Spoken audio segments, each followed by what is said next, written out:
Aliran dana proyek pengadaan Ceromebok terindikasi mengalir ke kantong pribadi sejumlah pejabat Kementerian Pendidikan, Kebudayaan, Riset, dan Teknologi, Kemendikbudristek. Ini bukan hal baru dan sudah menjadi fakta sidang ketika dakwaan Nadiem dibacakan pada 5 Januari 2026. Sejak awal tahun hingga sekarang, setidaknya sudah ada 6 pejabat kementerian yang mengaku menerima uang dari pihak vendor. Ex-Mendikbudristek Nadiem Makarim yang duduk sebagai terdakwa mengaku kaget usai mendengar keterangan para saksi ini. Iya, saya cukup kaget ya bahwa sudah sangat banyak saksi-saksi ini yang menerima uang dalam bentuk gratifikasi, ujar Nadiem ditemui di sela sidang, Pengadilan Tipikor Jakarta, Senin, 2 Februari 2026. Nadiem mengaku tidak tahu sama sekali para anak buahnya itu pernah menerima uang terkait pengadaan. Hal ini juga sempat diakui para saksi dalam sidang bahwa kelakuan mereka tidak diketahui oleh ex-bosnya itu. Nadiem menegaskan, dirinya tidak pernah menyuruh atau memerintahkan para saksi ini untuk menerima uang apapun.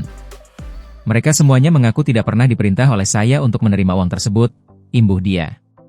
Dalam sidang, salah satu saksi, yaitu mantan pejabat pembuat komitmen, PPK.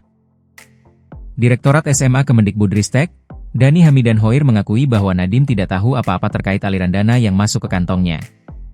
Hal ini terungkap ketika Dhani dicecar oleh pengacara Nadiem, Ari Yusuf. Kita sudah memeriksa 8, bahkan saya baca di BAP 11 saksi yang mengakui menerima uang. Tadi Bapak juga mengakui menerima uang. Tolong secara bergantian ya dijelaskannya. Apakah semua kalian ketika menerima uang itu diketahui oleh terdakwa ini?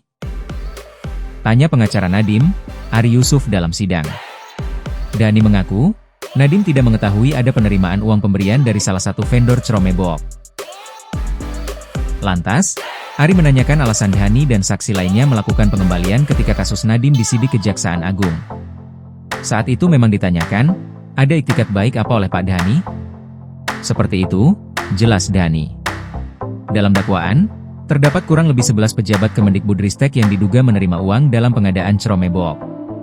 Sekitar 6 diantaranya sudah mengakui soal penerimaan ini, termasuk 3 pejabat yang diperiksa sebagai saksi pada Senin kemarin. Dalam sidang kemarin, Dhani Hamidan Hoir mengaku menerima dan membagikan uang $30.000 Amerika Serikat, AS, kepada sejumlah pejabat kementerian. Uang ini diberikan oleh Mariana Susi, rekanan PT Bhinneka Mentari Dimensi, salah satu vendor atau penyedia Ceromebok. Saya bagikan ke Pak Purwadi $7.000 AS, Pak Suhartono $7.000 AS, ujar Dhani dalam sidang. Dhani mengatakan, dia sendiri menerima $16.000 AS dan Rp200 juta, tetapi ia mengeklaim uang itu digunakan untuk operasional kantor. Kemudian ada Rp200 juta saya gunakan untuk operasional perkantoran, dan $16.000 AS, juga saya siapkan untuk operasional perkantoran, lanjutnya. Saat uang dibagikan, Purwadi Susanto dan Suhartono Arham sama-sama menjabat sebagai PPK SMA dalam pengadaan Ceromebok.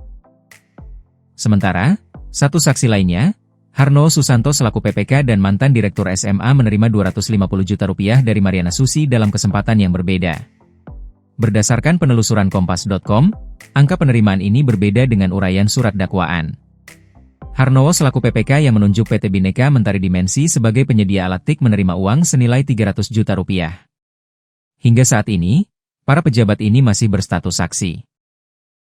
Mereka mengeklaim, uang penerimaan ini sudah dikembalikan ke negara melalui penyidik di Kejaksaan.